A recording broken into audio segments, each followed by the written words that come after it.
Hi, this is Andrew from Andrew's Workshop, a DIY woodworking channel. I hope you find this video useful. So here's how we're going to lay this out on an extremely flat surface. I have a piece of plexiglass here that I'm working on top of. I put some sheets of paper down so that I don't get super glue directly on the plexiglass in case of any spills or leaks through. So I have a machinist square here that's pushed up against the edge of the plexiglass here. I've already made the first layer there, so I have it as a reference. So there's two of these guys. And I'm putting all of the print up. It might not matter, but it might, so who knows. You don't have to do that. It's up to you.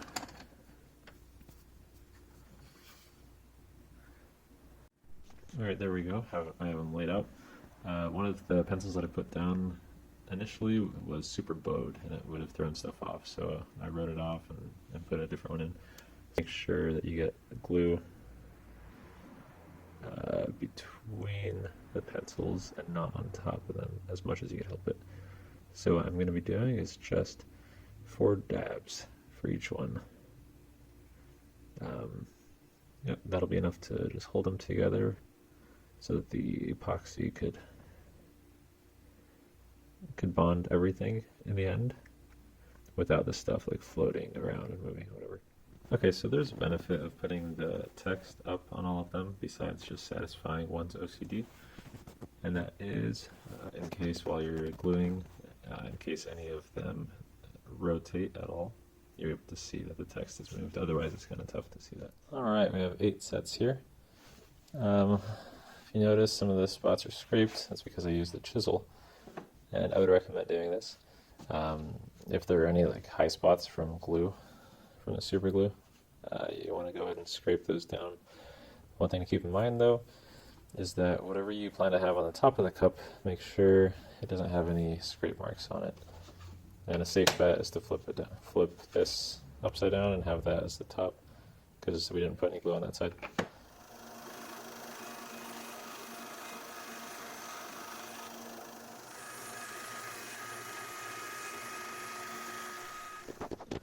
There you have it, 16 stacks. Okay, so here are the pencils. To see how tall the final product's going to be, you could put one of the pencils, stand one up right next to it. And if you consider, the pencil will probably sit like up here or so, because you're going to have the bottom of the cup. So that looks like too much sticking out to me, so I'm going to make a base out of maple here. So I could live with that a little better. Okay, so what I'm going to do is drill a hole through the middle of each layer, as close to the middle as I can get. I don't have a drill press, so what I'm doing is improvising using my router table. I'm going to do my best to have it so the bit there is just below the center of the this layer, and then lock everything in. I'll clamp this stop lock to that. I'll lock the fence in place. I'll have to hold this piece down, obviously, keeping my hand out of harm's way and all that stuff. And then when you turn on the router there, then you could raise this, and then you'll get your hole right in the middle. One thing to note is that that bit is just bigger than this dowel that I have. The reason is because you want this dowel to fit through the holes in the pencil, so that when you stack all the pencil layers, then everything's nice and in place. So if you're wondering how to safely hold the pencils down while you raise the router bit there, and you have a pair of grippers, here's a way how to do it. If you don't have a pair of grippers, you need a pair of grippers if you're going to be doing woodworking. I originally thought they were overpriced. They're made in the USA, and they've saved my fingers at least a few times, as you see there. So anyway, I modified this one by taking some parts off of the other one. So I have 2 of the thin sides, and then I have 2 of these middle parts on here now. And I made it so that lines up, that gap there lines up perfectly with the bit. So it's going to have really good support on both sides as I'm holding it down.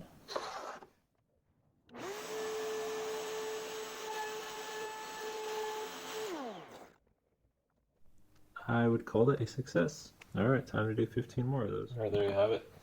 Holes are through all of them. I have the dowel there, just to see how the spiral look. You can make this as spirally or not spirally as you want. I want to get this portion as close to a circle as I can, so that I could put it into a mold without having to waste too much epoxy.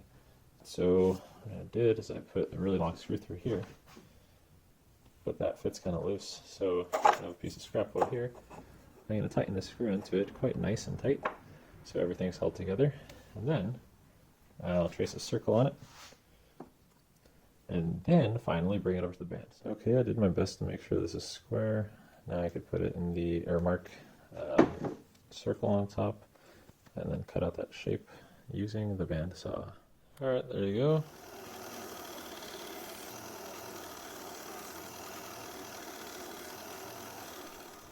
Okay, so I use a similar method to drill a hole through the base. Well, not all the way through, but just enough to be able to stick this guiding dowel in it. So this guiding dowel, I put some blue tape on it, so it wasn't too loose in the hole of the pencil stacks, which are over there. So it fits a little more snugly. So as you can see, this has a little bit of wobble to it. My plan is to put some glue in there, put this in, put my machinist square up to it, make sure it's as nice and square as possible, before it sets. Okay, so here's how I position this. I put the machinist square on its back like that. So I have these two sides right here that are 90 degrees to each other.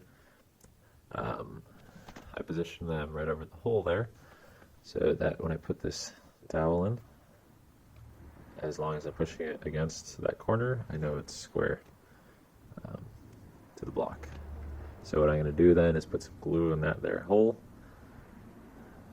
and push this guy down, wait for it to set, and then I could remove the square and start putting these things on. I'm going to be gluing them one layer to the other. So okay, so I have the first two layers glued, and I'm offsetting them one pencil over each. So it's going to be a spiral that goes all the way around.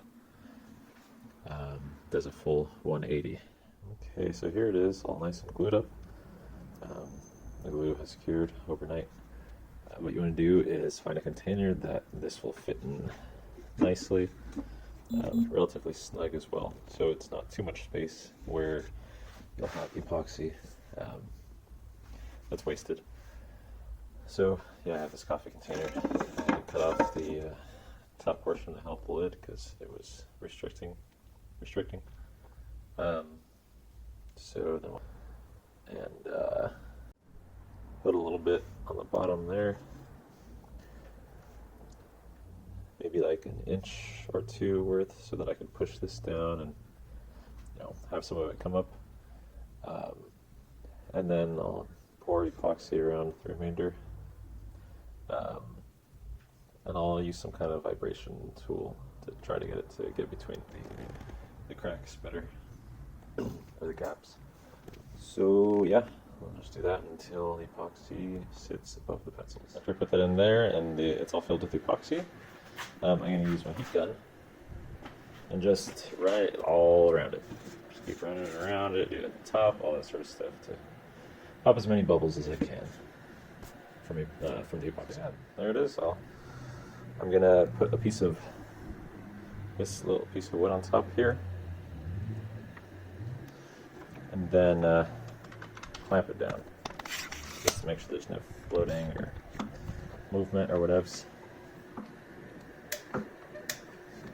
Yep, like so. This looks pretty awesome. So I just peeled off the cardboard tube that we used as our mold, and yeah, this is super cool. There's the maple base at the bottom.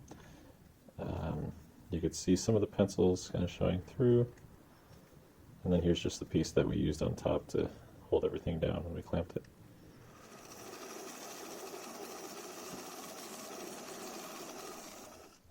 Alright, so I marked centers here, made some holes, but it's not the center of the circle. This is the bottom of the cup holder. I mean the cup, which is a pencil holder, the maple base here didn't end up right at the center in the mold. It's a little offset by a fair amount. So I put it in the center of the maple base itself, and then the center of the pencil stack also. I know this is not ideal because then it's going to be off balance on a lathe for starters. So what I'm going to do is run it at the slowest speed.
Well, there's the finished product. Spiral rides all the way 180 degrees around anyway. And I branded the bottom too. Now I'm gonna coat it with.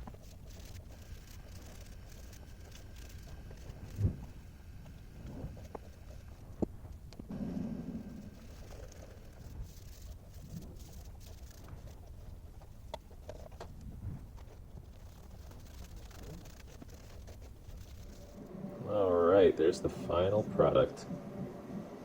I am very grateful to God that it turned out quite nicely. I am very content with it. And crafted by me. This is with 2 coats of tung oil.